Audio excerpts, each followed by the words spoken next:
บ่าวบุ๋มหมอลำลูกทุ่งนิ้วข่าวสั้นวงการหมอลำ22 ตุลาคม 2568 เวลา 10:15 นาทีเหตุการณ์พ่อโจส่งอุ๋งอิ๋งเพชรบ้านแพงไปช่วยแสดงกับคณะสาวน้อยลำเพลินโชว์วงที่2ของค่ายรายละเอียดเหตุการณ์ในคลิปล่าสุดบอสโจผู้บริหารวงสาวน้อยลำเพลินโชว์ได้ส่งน้องอุ๋งอิ๋งเพชรบ้านแพงไปขึ้นเวทีช่วยงานกับวงสาวน้อยลำเพลินโชว์ซึ่งเป็นวงลูกในสังกัดเดียวกันถือเป็นการแสดงวงที่2ของค่ายที่พ่อโจตั้งใจผลักดันให้เติบโตเทียบเท่าวงหลักอุ๋งอิ๋งปรากฏตัวในชุดแดงสั้นระยับท่ามกลางแสงสีเสียงสุดอลังการและการเต้นประกอบของแดนเซอร์มืออาชีพสร้างความตื่นตาตื่นใจให้กับผู้ชมทั้งงานเสียงเชียร์ดังกึกก้องตั้งแต่ขึ้นเวทีจนจบเพลงบรรยากาศเต็มไปด้วยความภูมิใจของแฟนคลับทั้งสองวงวิเคราะห์ผลต่อวงการหมอลำ 1. การส่งศิลปินชื่อดังไปช่วยวงลูกในสังกัดเป็นกลยุทธ์ใหม่ของผู้จัดหมอลำยุคดิจิทัลช่วยเพิ่มกระแสให้ทั้งสองวงและสร้างความต่อเนื่องของแบรนด์สาวน้อยเพชรบ้านแพงและสาวน้อยลำเพลินโชว์ 2. อุ๋งอิ๋งเพชรบ้านแพงได้แสดงให้เห็นถึงความเป็นศิลปินอเนกประสงค์ที่สามารถทำงานร่วมกับวงอื่นได้อย่างลงตัวไม่ยึดติดกับภาพวงหลักเพียงอย่างเดียว 3. เหตุการณ์นี้ยังแสดงถึงการพัฒนาเชิงระบบในค่ายหมอลำยุคใหม่ที่ใช้วิธีหมุนเวียนศิลปินภายในเครือเพื่อขยายฐานผู้ชมคล้ายรูปแบบวงการบันเทิงเกาหลีที่มียูนิตย่อยภายใต้แบรนด์เดียวกันการที่พ่อโจมอบหมายให้อุ๋งอิ๋งไปช่วยงานวงสาวน้อยลำเพลินโชว์ถือเป็นหมากสำคัญในการสร้างพลังให้วงแข็งแกร่งขึ้นและยังตอกย้ำว่าอุ๋งอิ๋งเพชรบ้านแพงคือศิลปินหมอลำรุ่นใหม่ที่ทั้งมากความสามารถมีวินัยและพร้อมยืนบนทุกเวทีด้วยหัวใจของคนอีสานแท้ทันทีที่เสียงประกาศชื่ออุ๋งอิ๋งเพชรบ้านแพงดังขึ้นเสียงกรี๊ดของแฟนคลับก็ดังกระหึ่มทั่วสนามเวทีสาวน้อยลำเพลินโชว์ผู้ชมพากันยกมือถือขึ้นถ่ายคลิป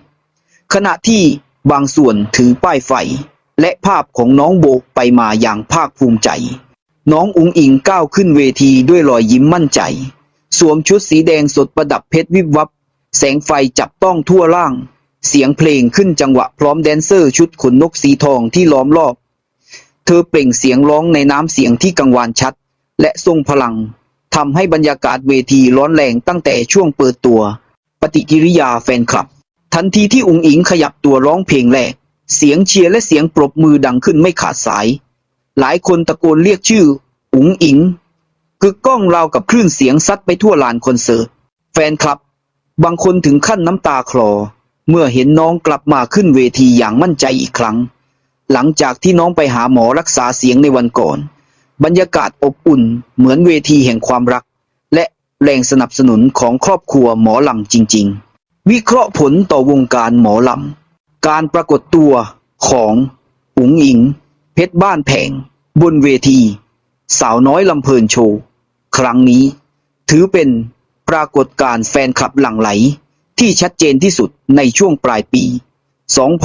2568 เธอกลายเป็นสัญลักษณ์ของศิลปินหมอลำรุ่นใหม่ที่มีทั้งความสามารถเสน่ห์และวินัยในการทำงานการแสดงของเธอช่วยเพิ่มมูลค่าให้เวทีหมอลำดูยิ่งใหญ่ระดับคอนเสิร์ตมืออาชีพและที่สำคัญที่สุดเธอได้สร้างสะพานเชื่อมรุ่นระหว่างหมอลำรุ่นเก่ากับคนรุ่นใหม่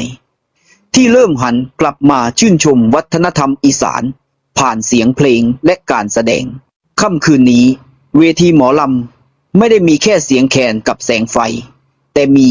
แสงของดาวรุ่งที่ชื่อว่าอุ๋งอิ๋งเพชรบ้านแพงหญิงสาวผู้เป็นขวัญใจแฟนคลับทั่วสนามที่พิสูจน์แล้วว่าไม่ว่าขึ้นเวทีไหนเธอคือดาวที่ส่องสว่างที่สุดในวงการหมอลำยุคนี้สุดท้ายนี้ถ้าคุณชอบคลิปนี้ก็อย่าลืมกดไลค์กดแชร์กด Subscribe เพื่อเป็นกำลังใจให้กับทีมงานเราด้วยนะครับ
พ่อแม่เอฟซีทางอุดรธานี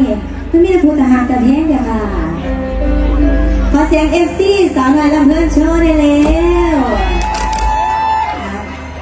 พี่กุ้งเมื่อกี้นะแม่พี่ตะก้นทหารแต่แท้งเมื่อกี้นั่นว่ายืนอยู่นี่แหละจะฟัง เฮ็ดจังได๋เฮาก็สิได้พ่อแค่ทีเนี่ยเสียงอีสานเหรอมันน่ารักมากเลยเต้นมากเด้อแนวนี่อยากจะมือไปบอกกันอาหารเด้อขอบคุณหลายๆเลยค่ะเด้อขอบคุณพ่อแม่ซีทางไลฟ์สดด้วยนะคะเดี๋ยวหาเลยเพื่อนสวัสดีผู้จบผู้งามดีๆพอกันครั้งที่2แล้วสวัสดีค่ะน้อง